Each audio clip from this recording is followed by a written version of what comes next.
Let's find out who's going to hold Donald Trump's jockstrap for the 2024 vice presidential nomination. Let's get right into the video. Okay, so let's pull up for reference sake, we've got the current presidential nomination polling. Now, this is going to be the Bible and the reference point for every little talking point you'll ever hear for the next year. Here we go, queers. Listen, folks. We've got Trump at 61.6%. Now, this is key because before he was struggling, and what I mean is that there was a race, and now it's just like he's lapped everybody. He's having his margarita on the side of the track, and you've got the Turtles in the back, led by Ron DeSantis at 13.7%. Never in my history of YouTube have I ever seen Ron DeSantis this down bad. It's looking rough. Now we've got Nikki Haley at 9.8, not even double digits, and she's still running up a score on Ron Gay Santis. Now we've got the next guy, Ramaswamy. You've heard him. You've heard him doing your T-Mobile customer service. You've got Vivek at a strong less than 5%, folks. Okay, so I mean it's tough. We have Christie at a whopping whopper 2.3. We have Scott at a 2. Burgum is dead. Hutchison dead. I mean, there's a little bit of lag in the polls. You can just see these arrows. I mean, it's tough out there for everybody who isn't Trump. But hey, vice president, that's something. All right, keep in mind, this is what the politicals at the New York Times are saying about the electoral prospects of these people. His team has discussed possible parameters. Again, a white guy wrote this, like whether a woman on the ticket would help win the suburban woman vote who abandoned him in the last election, or if choosing a person of color would be a smart choice, given the gains that he saw in 2020 with black and Hispanic men. First of all, common Hispanic male W. By the way, this is the sort of rationale, right? So these people that are paid six figures, if not more, well, this was read. Okay, this was by Michael Bender and Rebecca Lieberman. Ding. Okay, cool. Anyway, we've got that going on. So this is the rationale. Okay, these people that are paid to make articles that millions of people will read passively while they're taking a shit, like any smart person would. You'll notice that they want Donald Trump and his team, Donald Trump's team of jackwads. These people are paid in the millions by donor money to say the most basic bitch takes, such as, well, we should get a minority in there and stuff like this. That's not the greatest idea, of course, because that really doesn't have a correlation with who wins what vote. Now, did McCain do well with women voters because of Sarah Palin? Obviously not. So will having a minority on the ticket help Trump at all? The answer is probably not, especially when he's already orange. You would think anybody who's really that caring over skin color would say that's enough, frankly. So let's just keep on going. Also, look at this very underhanded reporting. Either way, Mar-a-Lago courtiers. By the way, this is the sort of Harvard graduate sort of level of intellect. Okay, these fucking dicks. They're like, I cannot say presidential hopefuls, so I'll just say Mar-a-Lago courtiers, as if to say the people that are courtiers in the vacation house of Donald Trump are the vice presidential candidates. I mean, couldn't you just say that? No. We gotta see. You cannot repeat the same phrase. You gotta say Mar-a-Lago courtiers. That's like if you said, "I'm the courtier to my girlfriend's vacation house." What the fuck does that even mean? Anyhow, they keep on going with this nonsense. Like, generally agree that any resume for the number 2 spot on the ticket must include some Trump-specific requirements that defy demographics. Colon, or is that semicolon? I'm Mexican, I don't know. Absolute loyalty to the Trump brand and willingness to filter every decision in public comment through a subservient lens. And the know it when you see it central casting look from former president prizes. So they say this as if it's a pejorative, that Trump demands loyalty to the brand. I mean, who wouldn't? If your whole thing as Donald Trump is like egomania, narcissism, I'm me, I will save America, I'll build a wall and I'll put my fucking name on it and crust it in gold. Why would you get somebody who could subvert that? And they're going to spin it as if like, oh, you're subservient to Donald Trump. Wait, I'm subservient to the older statesman who is the president? Yeah. Problem. I don't know. And what retarded New England wasp fucking logic is this? I have my own independent thoughts as the vice president. No, you're here to collect a check when the guy dies. Let's be fucking clear. All right. So let's see who we've got as the options. Timmy Scott. Okay. We got Tim Scott. Great. So let's read the pros from what these geniuses say. Well, the pros include the only black Republican in the Senate. Yeah, thank God. I mean, if black Republicans were based off of Tim Scott, we would want none of them because Tim Scott is ass backwards on every issue. He sucks. Lindsey Graham is better. He has more charisma. Lindsey Graham in this hypothetical would be the top. Tim is the bottom. We all know this. Started from the bottom, now he's here. Started from the bottom of the polls, and he's still there. Anyway, Drake reference. All right. He is one of the party's most, what does it say? Prodigious. Again, I'm not white. I don't know this. Most prodigious fundraisers. Okay, by the way, these Ivy League sort of like educated writers, making it more difficult for the common broke nigga in college to say something. Please cut it out. All right. And one of the most liked figures in the Republican Party, according to who? According to fucking who? Anyway, Scott has often leaned on his faith, which would help ease evangelicals concerned about Trump. Okay, again, more filibustering nonsense. This is just bullshit. This is like, no evangelical has been like, Donald Trump is not Christian enough. That was like 2015 Trump. All the evangelicals want Donald Trump in their mouth, like in a rhetorical sense, okay, folks? There is no need to be like, oh, shore up the Christian vote. They are fucking hook, line, and sinker for better or for worse. Oh, this black guy who name drops Christ. Oh, yeah, great. Fucking white people don't care. Anyway, some have been depressed by Trump's eagerness to blame them for the party's losses in 2022 by his lack of passion for their anti-abortion priorities. These anti-abortion people that are diehards are fucking idiots for the, like, just straight up. They're just a bunch of diehards. Oh, I really care about abortion. What is he going to do? If Donald Trump is president, what is he going to do? That Dobbs decision was the best you were ever going to get. And it was kind of surprising we got it, but it's like, shut the fuck up. The abortion thing is a losing battle. It's like if we're a team in football and we're 4-10 and we make the wild card and we lose. Oh, but we should have made the Super Bowl. Bitch, what? In what world? In what world? Be thankful. You got halfway there, bitch. What is this nonsense? Oh, Donald Trump only banned abortion in half the states. It's not enough. What, Ron DeSantis is going to fix it? Tim Scott's going to fix it? Fuck no. What is it going to do is lose you the election. So if any Christian's like, I'm not going to vote for Trump, who the fuck else? Well, I shouldn't vote for the worst of the better of two evils. Then what is life? What is life? Nobody's perfect. Make a choice. Live by it and die. In Minecraft, make a choice or fall in a ravine. Cons. He's not on anybody's list of Trump's most vocal supporters. Yeah, okay, true. He said that he dropped out and that he had no intention of endorsing any other candidate, but that could always change. Okay, filibuster, who cares? Scott's inability to produce memorable moments in a three-way primary debate might not bode well with the potential face-off against Vice President Kamala Harris. And then this genius, this millionaire writer for New York Times, a former prosecutor, as if to say like she's a good debater because she's a prosecutor, but she got fucking destroyed by Mike, the boring-ass nigga Pence. Okay, folks, really? Oh, Kamala Harris. Oh, she might beat somebody in a debate. First of all, VP debate doesn't matter at all. Secondly, Kamala is the worst debater on the earth, like worse than Biden. I don't know how the fuck she does it. She sucks.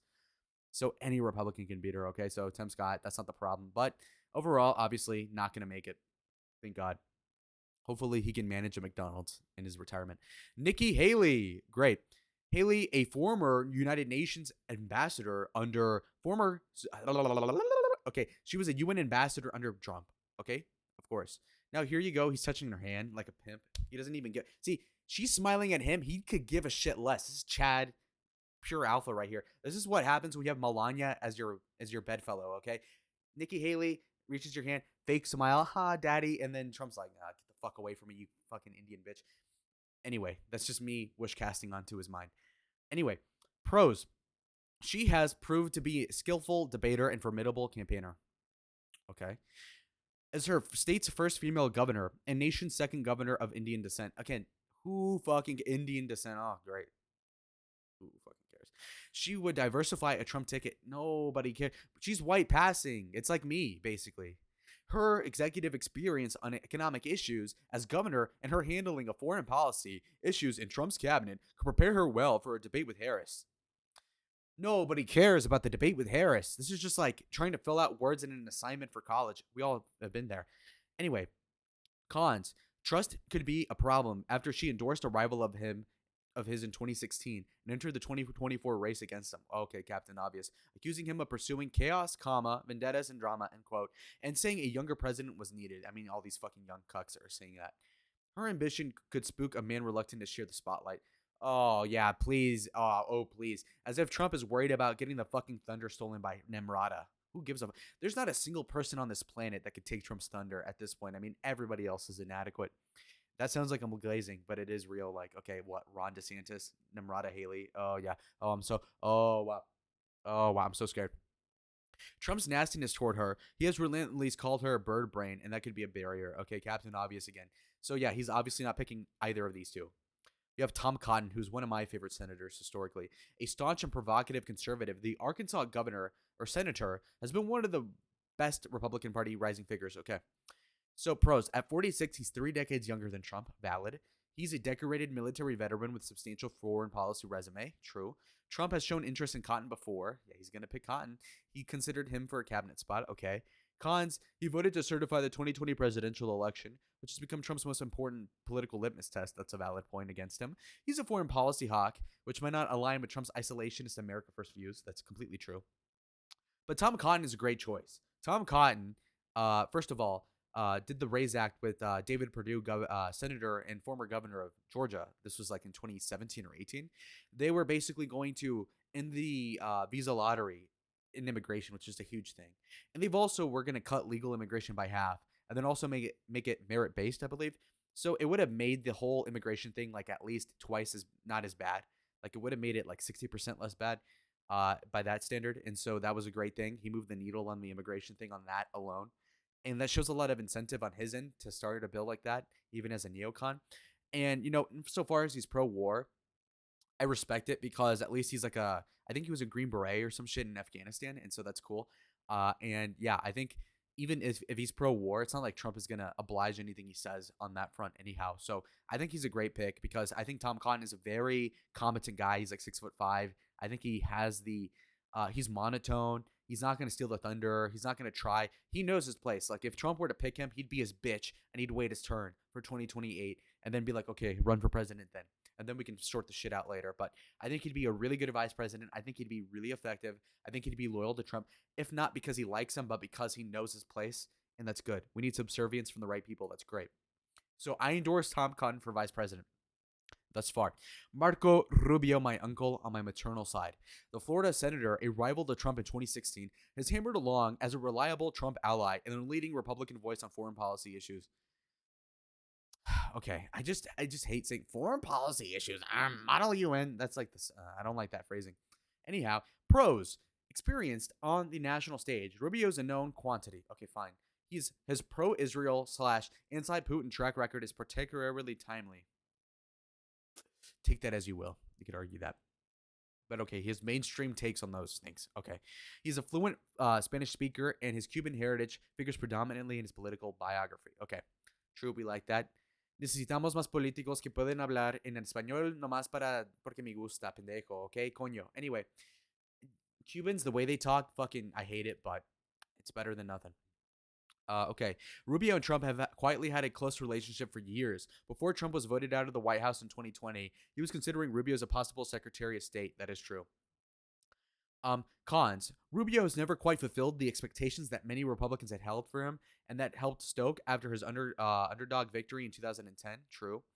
He very publicly said he didn't want to be considered for Trump's ticket in 2016. True. What could disqualify him from his central role is that he played a role. Okay.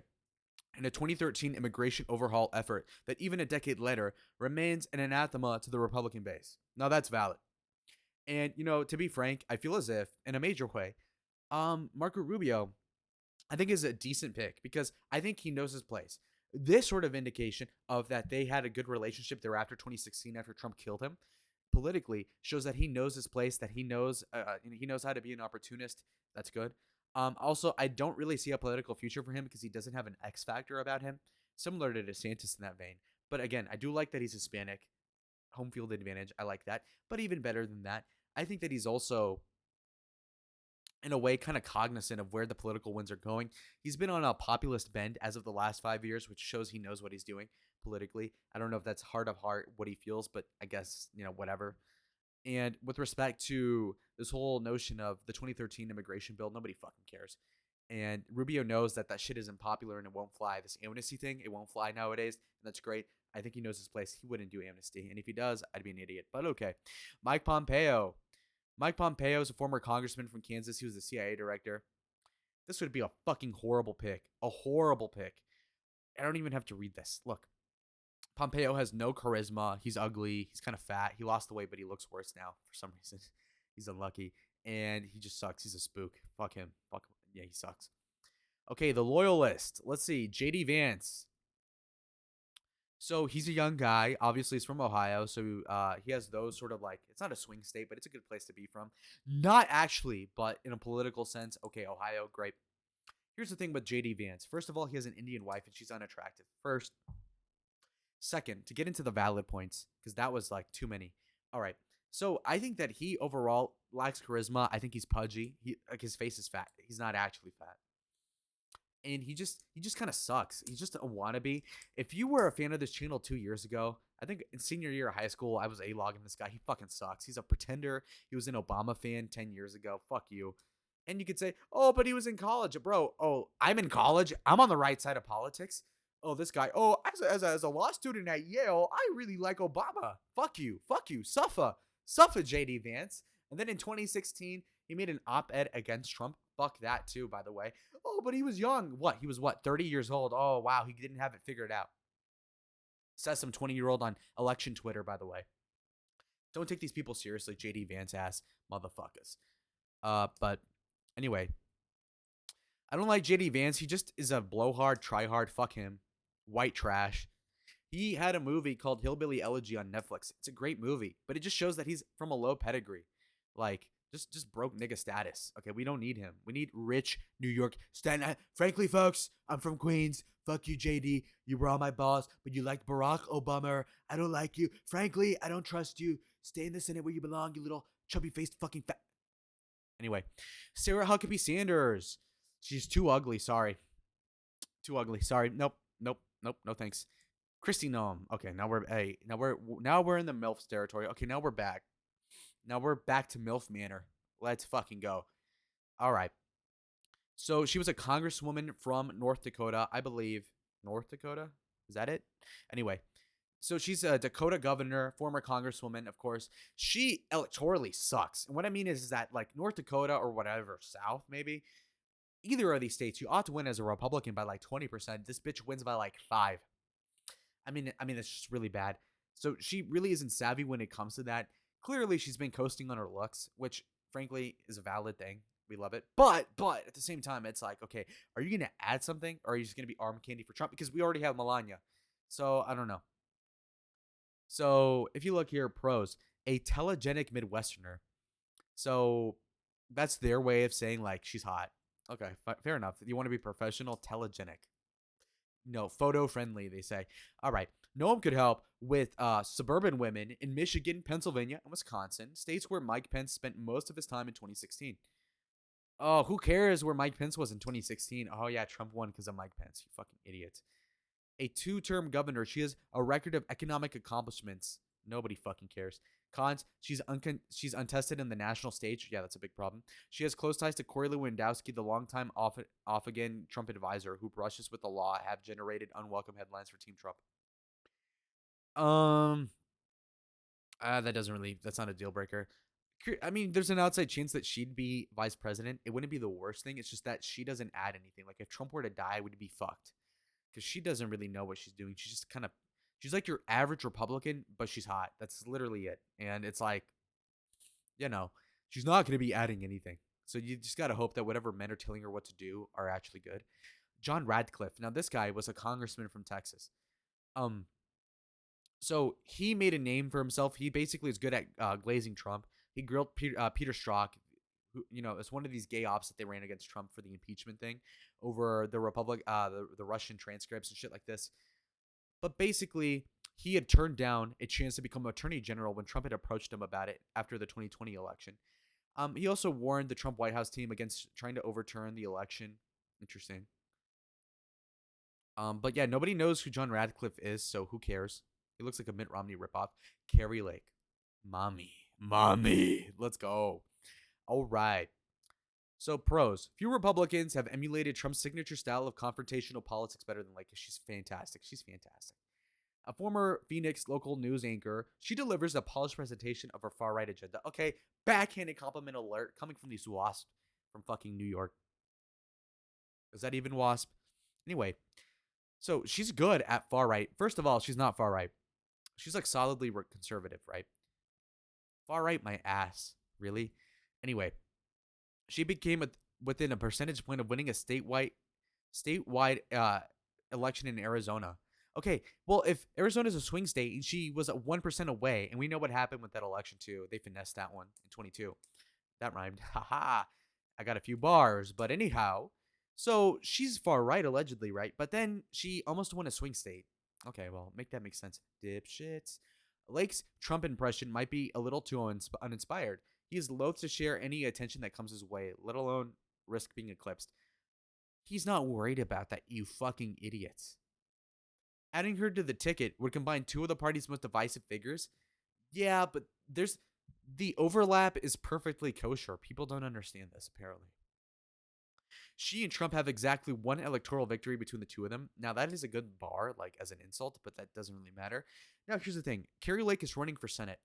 At this point, her being senator is probably better than her being vice president because she could just as easily run in 2028 if it were to come to that. And if she sucks Trump's balls and he's president while she's senator, then she'd get the blessing to run for president anyway. So she doesn't need to be vice president in that case. Plus, I mean, let's say more or less that it's a 50-50 shot that Trump wins the presidency, also 50-50 that she wins the Senate in Arizona in 24. Or governor, I don't remember what she's running for. She's running for Senate. Okay, well, I mean, if that's the case, then really just be senator over vice president is my opinion. So I don't think that she'll even take him up on the offer if you were to ask. But there is still like that 2% chance she gets asked, and she would say yes, probably. I don't know. Vivek Ramaswamy. Okay. So a lot of the same things with Carrie Lake, like good politicians, energetic, sucks Trump's balls. That's great. Carries the jockstrap willingly, and they love it, and that's great. But here's the thing, right? Vivek is just kind of nerdy, kind of like Actually, I think he's good for the cabinet, but for vice president, I just don't think he has it. I just don't think he's got. I don't think he's got it. Frankly, I just, in honestly, and this is gonna come off bad, but I just look at him again. Phenotypically, I just don't think he belongs. I don't think people will think he belongs. Is what I mean. Okay, she just doesn't. Vivek, Vivek, Vice President Vivek. I just no. We went far enough, Barack. No, but Vivek, actually, no, thanks. The up and comers, Byron Donalds. So we can have the Trump Donalds ticket, the Donald Donalds. So he's a second term congressman from Florida. So he's like Tim Scott done right. He's younger than Tim Scott. He defends Trump a lot on CNN. Now, he does not have a lot of experience. He ran for speaker against Kevin McCarthy, but that doesn't matter. Donalds has run ins with law enforcement 2 decades ago, including a bribery charge to which he pleaded no contest. Interesting. I don't think that really matters because he's black. So it's like, a nigga for step act. Oh, bribery. First of all, how do you have money 20 years ago as a black guy? I don't know. Does he come from money? We don't know. I don't care. Elise Stefanik. Elise Stefanik, she's a good girl, right? Well, she's kind of fat. She got a fat ass too, by the way. If you look up the picture, look up Elise Stefanik. There's a picture of Senator Josh Hawley going like during one of the State of the Unions in like 2019. It's fucking hilarious.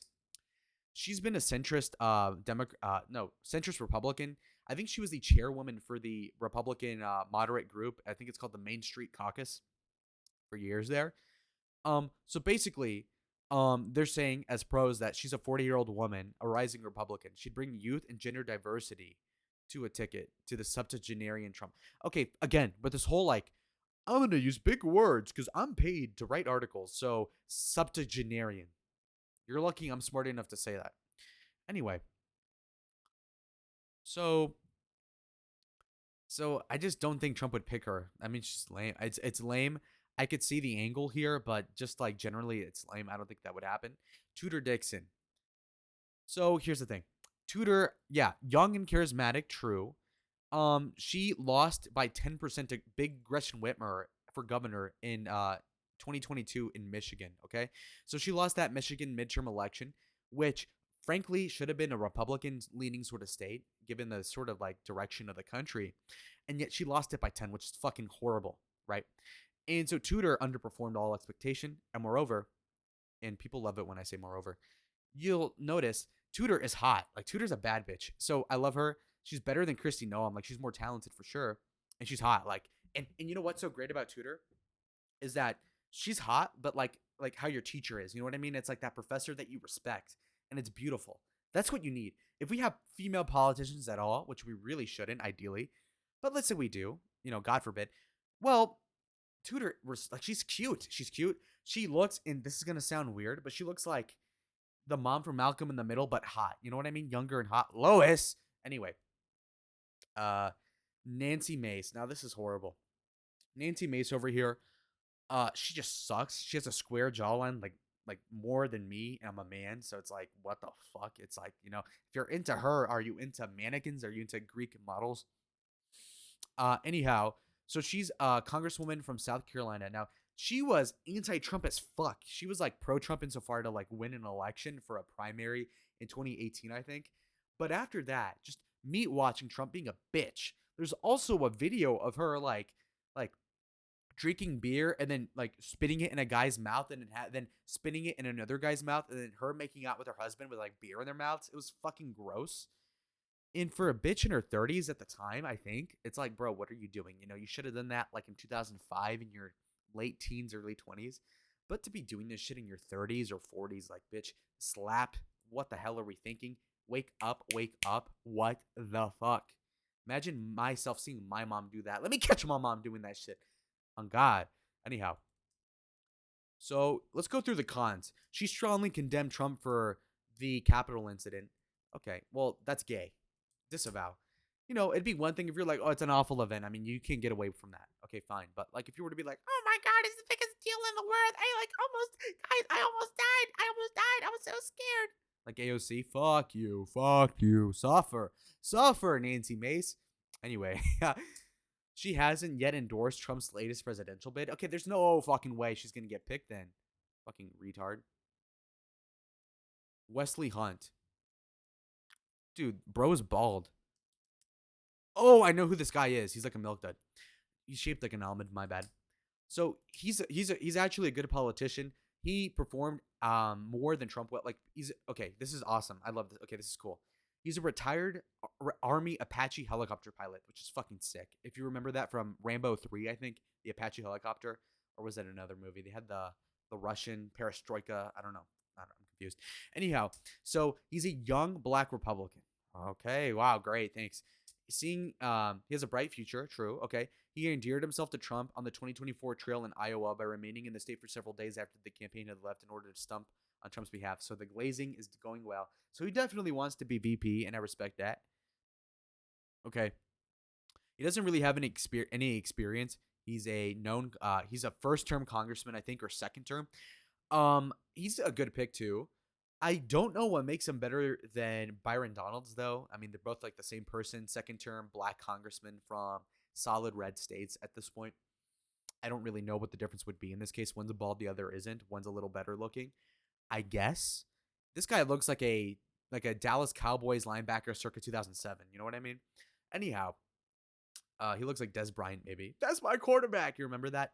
Anyhow, so, could he be, yeah, maybe a 1% chance. He's not a bad pick by any means, but he's not moving the needle forward at all. So he's like a safe third option. He's like option C3. You know what I mean? Like you got A, B, C, C, B, C, C3. All right. Wild cards. Okay, to wrap it up, Tucker Carlson and Rick Scott, Marjorie Taylor Greene. We'll start with Rick Scott because he's the boring one.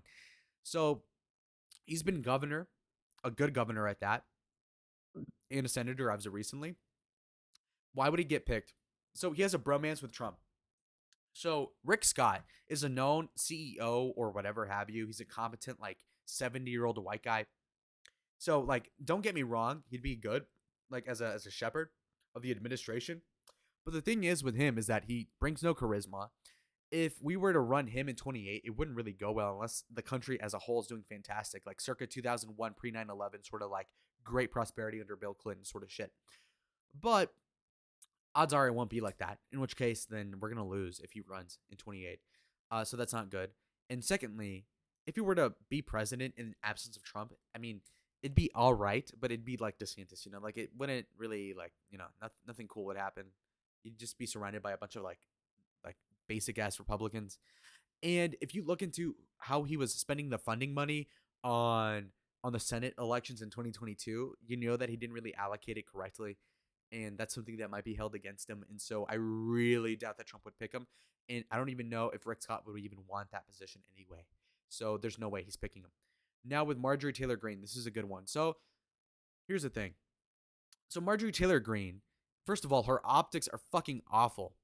Secondly, her niche has been taken by Carrie Lake in a way better way. And what I mean is that if you want to be a woman who sucks Donald Trump off, and I don't mean that as a pejorative, I'm flattered. I think he'd be flattered by that description. You know, Carrie Lake does it way better. First of all, Carrie Lake is hotter. Second of all, Carrie Lake is a better speaker.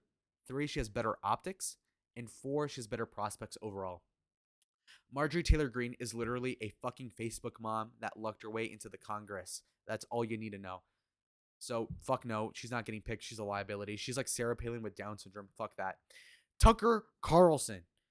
Now, this is a lot of like, this is really just like every college Republican's wet dream. Oh my God, it's Tucker Carlson. He's so cool. I watch him on Fox with my dad. Holy shit, guys. I don't really get the hype of Tucker. I do get it, but like he's like this white like country club guy. He's like a grown up frat dad. You know, I just can't vibe with that. You know, but I get it.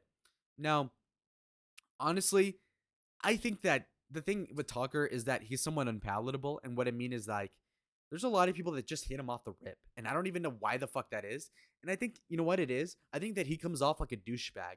And whereas with Trump, he's a douche, but he's the president. He's the former president. Like even people that don't like him respect and fear him. Whereas with Tucker Carlson, they're like, "Oh, you're just a frat guy. Oh, you're just a country club douche white guy," and that's off-putting. And people could say like he could speak to the working class plight of people in Ohio and Kentucky. Dude, shut the fuck up. Just because he knows the right talking points doesn't mean he resonates. Donald Trump resonated not because of exactly what he said, but also because his demeanor. And you might say, wait, what? Tucker will come in with a dress shirt and dress normally, whereas Trump will come in with an expensive suit and a jet. Yeah, but Trump is him. Here's the difference. These politicians that are trying to talk from a perspective that is not them are on a perpetual back foot. Whereas with Donald Trump, he just comes in being himself. And when you're in your own frame, everybody has to cop into what you're doing, especially when you're already having the pre-selection bias of being president and the antecedent past. Then you can do whatever the fuck you want within reason. And Tucker cannot do that. And so I think Tucker would actually lose Trump voters, frankly, because nobody because the people that are right wing that like Tucker more than Trump are like intellectuals. Those people are voting Trump regardless. The sort of like working class people that have not yet voted for Trump but will somehow vote for Tucker Carlson or like your Fetterman types, those are not going to buy into Tucker at all in the ticket. That's just fucking retarded. What Tucker will do though is lose you votes in the suburbs a little bit. Now, do I think he's a deal breaker? No. Do I think as a vice president he'd be good? Yeah, of course. I think he'd kill it, actually. He'd be fantastic. I think his best spot would be press secretary. But who knows? Anyways, that's going to be your video for today, folks. I personally am of the opinion that Trump should pick. To wrap up the video, let me see who you should pick. I honestly don't know if there's too much of a strong option here, to be completely honest. But all things considered, if you look at the list of people that I'm going through, I mean, you can strike out 2/3 of them right off the bat. I honestly think he ought to pick Tom Cotton. Actually, low key, let's pick Tom Cotton because I think he'd run things really well at the administrative level. I think he would actually bow down to Trump on stuff that matters. I think his foreign policy wouldn't also affect Trump negatively. And I think that him being strong on immigration is a very strong plank to really keep solidified in the Republican base going forward. And if he sucks, like ideologically by 2028, I think his lack of charisma will make him easy to primary out in 2028 in the nomination race. And so it's a kind of a foolproof plan. So out of these people, I think Tom Cotton would be the best option. As to who he would pick in reality, I'd say maybe at this point, Kristi Noem is probably the safest pick because she's from a safe state. She really has nothing better going on at this point, and I think she's good looking. She's a girl, suburb appeal, maybe. You could see the argument. So anyway, see y'all in the next video. Adios.